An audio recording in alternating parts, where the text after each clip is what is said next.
Sama Sambuddhassa Idang Modanti Paca Modanti Ti.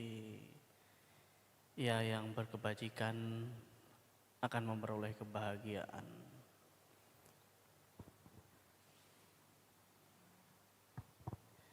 Ibu bapak serta saudara-saudari Dharma, sebelumnya terimalah salam Buddhis, salam Dharma, Namo Buddhaya. Pada kesempatan siang hari ini, Bapak Ibu telah melakukan penghormatan, puja penghormatan terhadap Buddha, Dhamma, dan Sangha, sebagaimana rutinitas ataupun hal-hal yang diperlukan dilakukan pada umumnya masyarakat beragama, begitu juga dengan kita sebagai umat Buddha, untuk memperkuat keyakinan sehingga kita bisa mempraktekkan apa yang kita yakini. Kita perlu yang namanya memperkuat pemahaman, yaitu dengan belajar Dharma. Tadi Bapak Ibu sudah membacakan parita, memberi penghormatan dan mengulang kembali apa yang sudah pernah diajarkan oleh Guru Agung junjungan kita. Kemudian juga sudah mempraktekkan meditasi, walaupun singkat. Setidaknya kalau belum meditasi ya istirahat sebentar lah ya. Hening sejenak. Hari ini kita akan membahas satu topik, yaitu tentang kita belajar melepas dengan memberi. Apa sih yang disebut dengan melepas itu? Kenapa harus memberi atau berbagi? Masa-masa ini adalah salah satu bulan yang berkah bagi umat Buddha, yaitu bulan Katina, di mana di berbagai negara, begitu juga di Indonesia, kalangan umat Buddha merayakan yang dinamakan Hari Katina,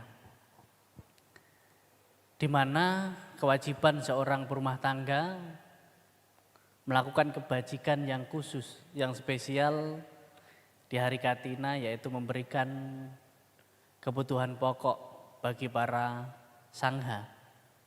Ya, di sini sangha bukan satu atau dua bante, tetapi sangha keseluruhan. Di sini juga Bapak Ibu secara tidak langsung ikut serta menjaga ajaran Buddha dan ikut mengembangkan. Karena menyokong dan mendukung sangha adalah menjaga kelangsungan ajaran Buddha itu tetap berjalan. Ya, karena disebutkan bahwa sangha adalah pewaris Dhamma dan penjaga Dhamma. Di dunia ini selagi masih ada bhikkhu sangha, ajaran Buddha akan tetap berputar, akan tetap disampaikan, akan selalu ada yang mempraktekkan. Dan di mana ketika ajaran Buddha itu masih ada yang mempraktekkan, di dunia ini tidak akan pernah kosong dengan para arahat atau orang suci, karena praktek Dhamma itu sendiri. Salah satu praktek yang mendasar bagi kita umat Buddha adalah berbagi ataupun berdana. Karena di dalam dasa parami, 10 kebajikan, yang pertama adalah dana parami. Kenapa Bante kok kita harus dihimbau atau diajarkan untuk berdana, untuk berbagi? Kenapa enggak hanya menjalankan sila? Kenapa kok enggak hanya meditasi saja? Sang Buddha meditasi menjadi Buddha. Pangeran Siddhartha meditasi menjadi Buddha. Pernah nggak kita bertanya seperti itu? Ada? Wah Bante, saya yang penting meditasi terus, biar cepat mencapai Buddha. Mungkin sebagian dari kita ada yang pernah berpikir demikian. Tetapi perlu dimengerti bahwa suatu pencapaian, perkembangan batin bukan hanya didorong oleh satu praktek saja. Bukan hanya meditasi tok, enggak. Tetapi ada kebajikan, ada moralitas, dan juga kebijaksanaan. Yaitu dengan berdana, menjalankan sila, dan juga meditasi. Dan yang lebih mudah dipraktekkan dari 3 praktek ini, berbagi atau berdana, menjalankan sila, dan meditasi, yang paling mudah kita lakukan yaitu berdana atau memberi. Coba Bapak Ibu renungkan ketika Bapak Ibu mampu memberi, berbagi apapun sedikit yang kita miliki, maupun itu pemikiran, maupun itu tenaga dan materi kita. Saya rasa ini lebih mudah Bapak Ibu lakukan dibanding menjalankan sila. Tetapi menjalankan sila akan lebih mudah lagi dibanding dengan meditasi. Maka dana, sila, samadhi. Kalau kita bisa dengan mudah menjalankan dana, nanti ke sila, ke meditasi pun akan lebih mudah. Karena untuk perkembangan meditasi, untuk perkembangan batin kita, itu dibutuhkan kebajikan dan juga moralitas. Seorang meditator pun memerlukan yang namanya kebajikan. Dukungan kebajikan di masa lampau ataupun saat ini. Kalau di dalam riwayat Sang Buddha, mungkin kalau kita hanya melihat dari Sang Buddha meninggalkan istana, langsung meditasi kok menjadi Buddha, sepertinya gampang sekali. Tetapi berapa ratus ribu kelahiran yang lampau, seorang bodhisattva Siddhartha Gautama itu menyempurnakan paraminya. Semua paramis itu harus disempurnakan terlebih dahulu. Jadi bagi kita umat Buddha, kita memiliki mungkin tekad dan kemauan semoga di kehidupan saat ini setidaknya saya memiliki kebajikan yang cukup untuk mendukung kelahiran-kelahiran selanjutnya di alam yang lebih berbahagia sebelum hingga terrealisasinya pembebasan. Kembali lagi ke topik kita adalah kita belajar melepas dengan berbagi. Sesungguhnya kebajikan membawa kebahagiaan kalau kita melakukannya dengan sederhana dan pengertian. Tetapi kalau kita melakukannya dengan harapan dan balas budi, tentunya justru akan memperumit. Bahkan mungkin bisa saja tidak membuat kita bahagia saat ini. Misalnya, ketika kita berdana dengan harapan semoga ketika saya berdana nanti orang itu berterima kasih kepada saya. Semoga saya mendapatkan nama baik. Semoga saya bahagia. Nah ini, semoga saya bahagia. Padahal Bapak Ibu, di dalam kriteria untuk melakukan dana sendiri tidak perlu semoga, tetapi syaratnya bahagia itu sendiri. Maka sebelum Bapak Ibu berdana, diharapkan untuk bahagia sebelum memberi. Kemudian bahagia saat memberi dan bahagia setelah memberi. Syarat untuk bahagia saat berdana adalah bahagia itu sendiri. Nah, kalau sebelum berdana kita harus bahagia, munculkan perasaan bahagia di dalam diri kita. Dan saat memberi kita bahagia, dan setelah memberi kita juga harus bahagia. Maka efeknya juga nanti akan kebahagiaan di kemudian hari dan kehidupan yang lebih baik di kemudian hari. Bukan hanya saat ini sekarang. Lawang saat ini kita sudah harus bahagia kok. Tapi kadangkala kenapa kita tidak bahagia? Kita yang merusak kebajikan kita sendiri. Semisal, oke, mungkin kita bisa bahagialah sebelum memberi ya.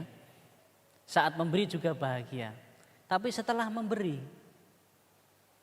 kalau harapan kita tidak terpenuhi, keinginan kita tidak terpenuhi, nanti jadinya kita kecewa.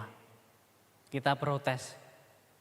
Bante, katanya kalau orang sering berdana itu misalnya usahanya lancar, kehidupannya sukses dan lain sebagainya. Kenapa saya tidak? Kalau sering berdana katanya ayu wano sukang balang, sehat, panjang umur. Kenapa tidak? Ini yang sering muncul. Tetapi kita tidak sadari Bapak Ibu. Saya sering menjelaskan ini. Sering umat Buddha protes dengan apa yang dilakukannya sendiri. Wah Bante, saya sering ke wihara, sering berdana, sering meditasi. Kehidupan saya kok malah banyak masalah. Saya kok enggak bahagia. Bapak Ibu pernah merasa seperti itu? Pernah? Coba jawab dengan jujur, pernah merasa seperti itu? Pernah ya? Saya rasa sebagian besar lah. Tetapi kita tidak pernah menyadari, tidak pernah berpikir bahwa saat kita ada masalah, saat kita mungkin dalam kondisi yang tidak baik, kita tidak pernah berpikir, untung saya melakukan kebajikan, untung saya ke wihara, untung saya berbuat baik. Kalau tidak, mungkin kehidupan saya lebih buruk dari sekarang. Ini jarang kita ingat.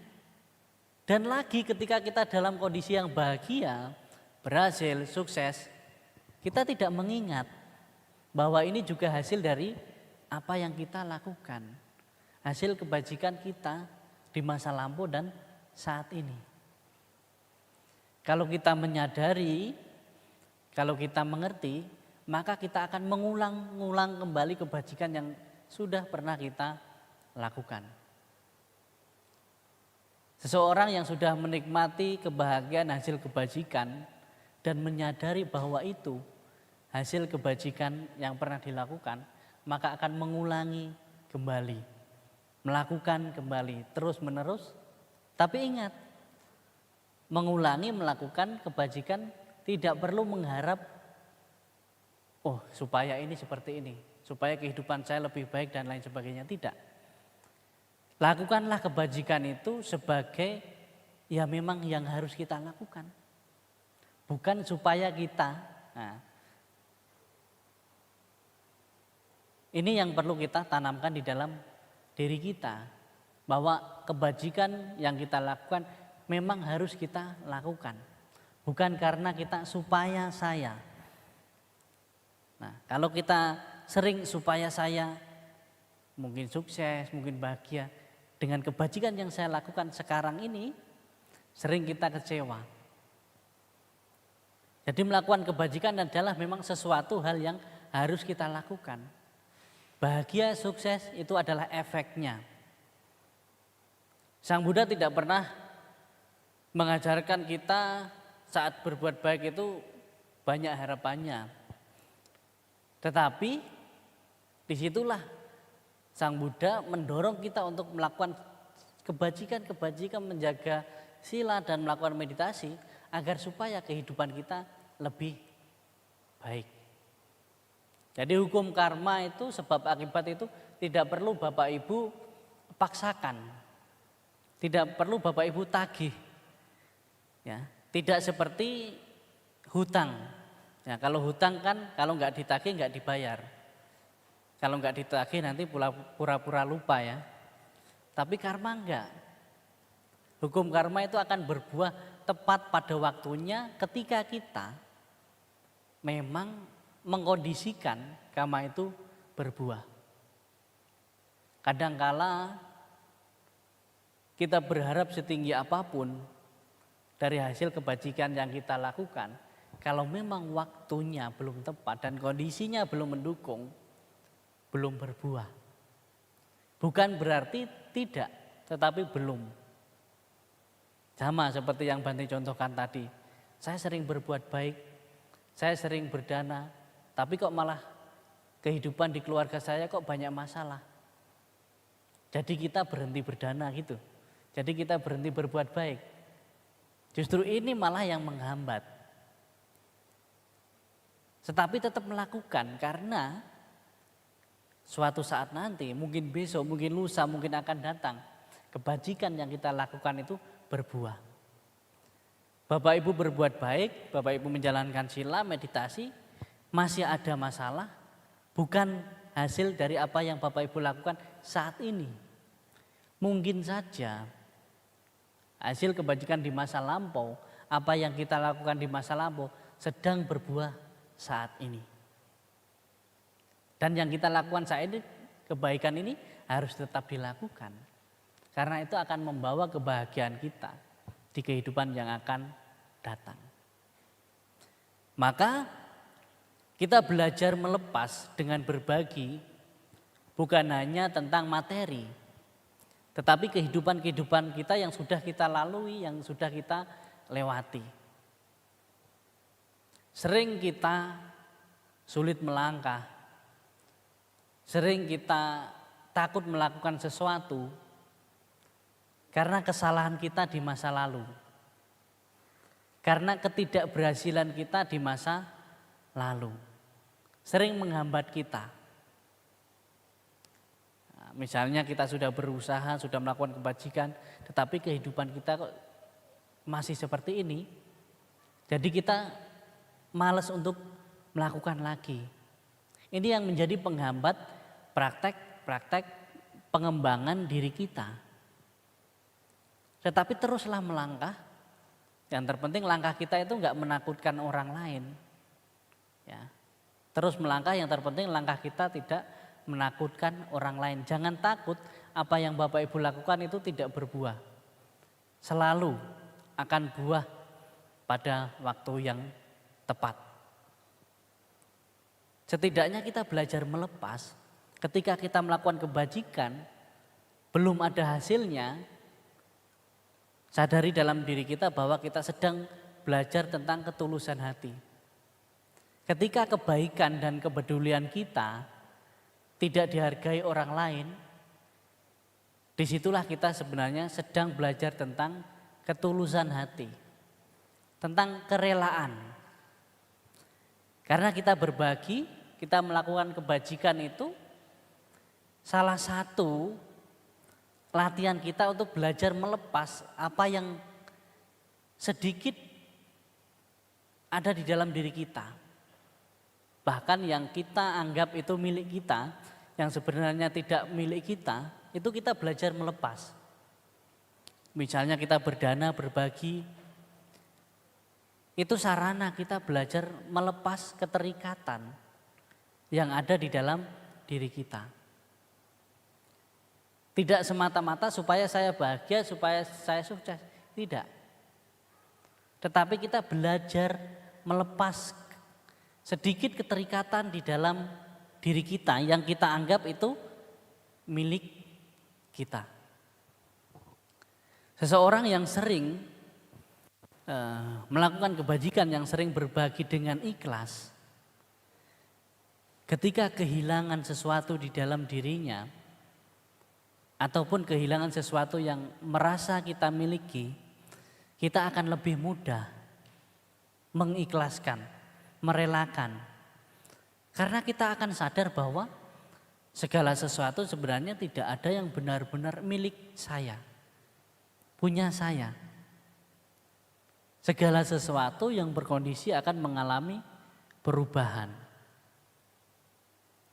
Maka bagi orang-orang yang kikir, yang susah berbagi, sedikit kehilangan apa yang dimiliki sangat menderita. Karena merasa ini milikku, ini punyaku. Kenapa ini pergi dariku? Kenapa ini hilang dariku? Ya, karena keterikatan yang begitu besar.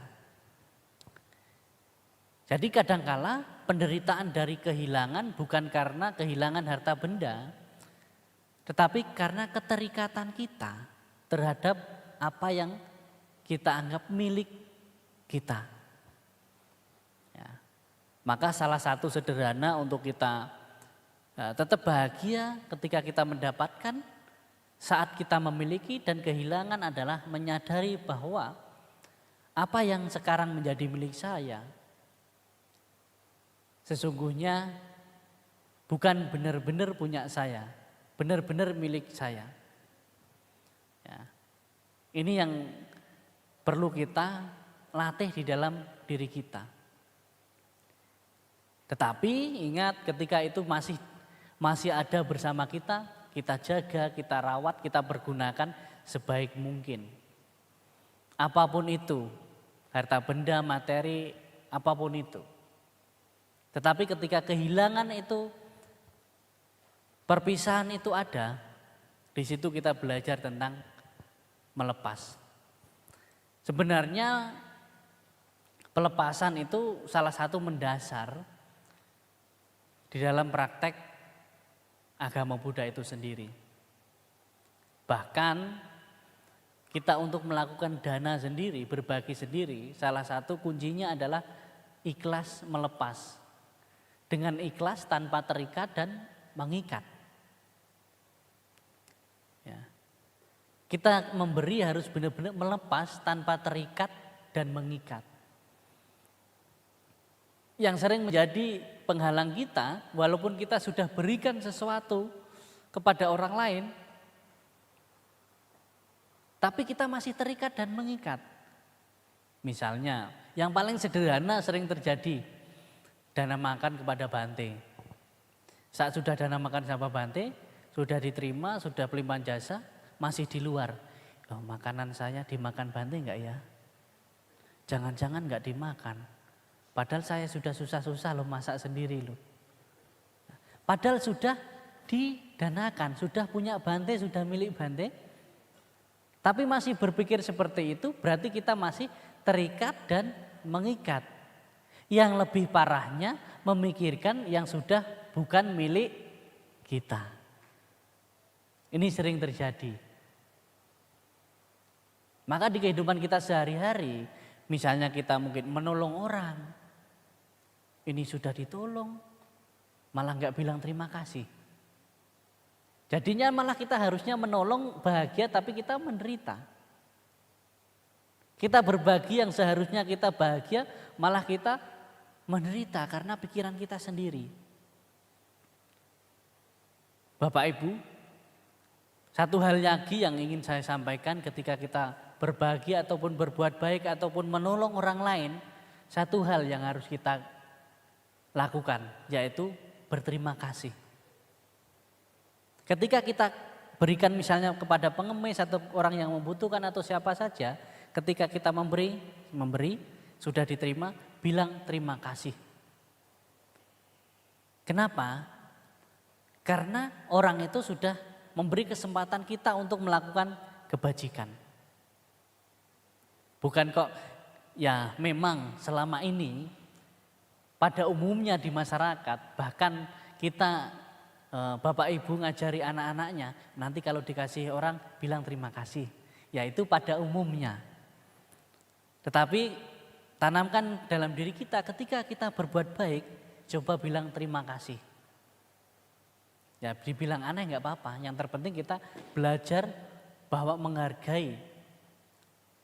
Sama ketika kita menanam sesuatu di alam, ya, menanam tanaman di alam, ketika kita panen mendapatkan sesuatu, kita berterima kasih kepada alam itu karena sudah memberikan lahannya untuk kita menanam sesuatu.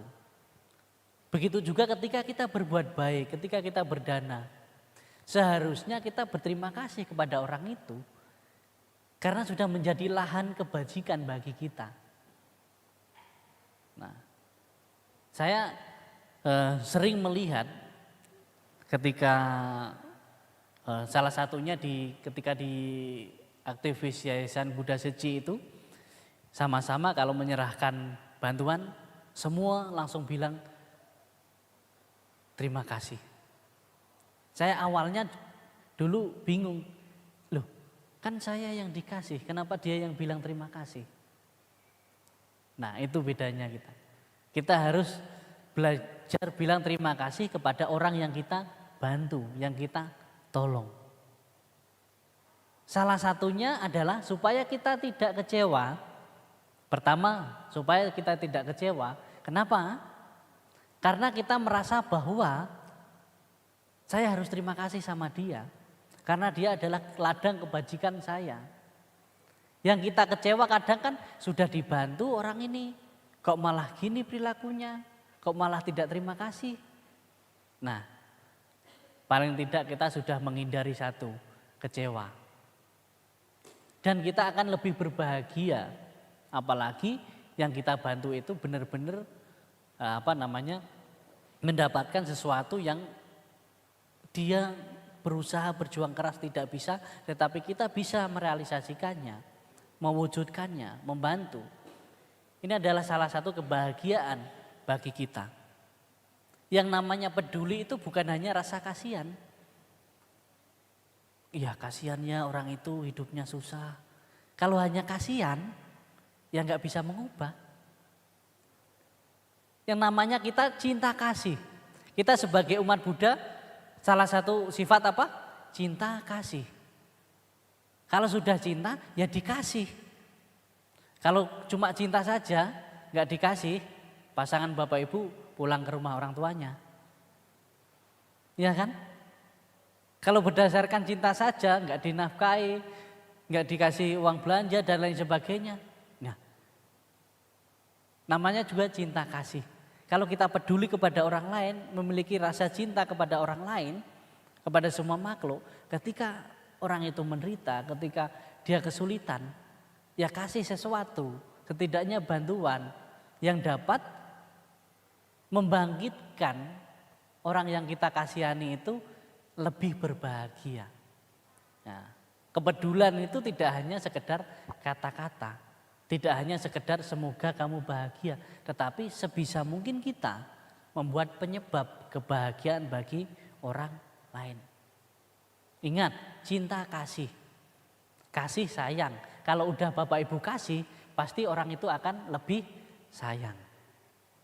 Kalau nggak dikasih sayang saja, nggak mungkin. Namanya juga kasih sayang kan. Kalau bapak ibu udah kasih, walaupun nggak perlu ngomong, pasti orang itu akan baik sama kita. Kalau almarhum Gus Dur dulu bilang, kalau kita membantu orang lain berbuat baik, tidak akan pernah tanya apa agamamu.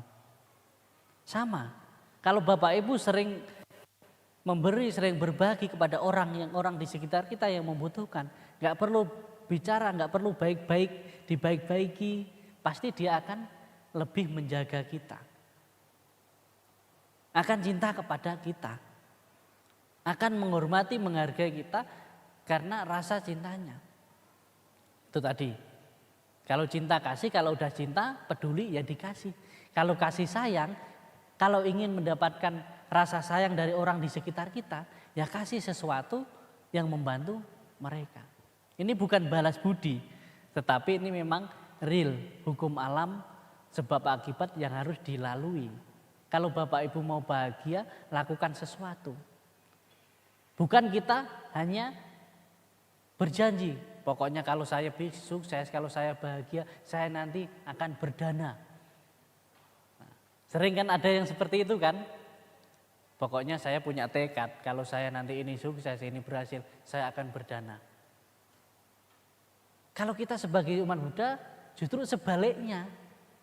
Kalau kita mau lebih baik kehidupan kita, justru sekarang di sini saat ini kita melakukan sesuatu yang menyebabkan itu terjadi.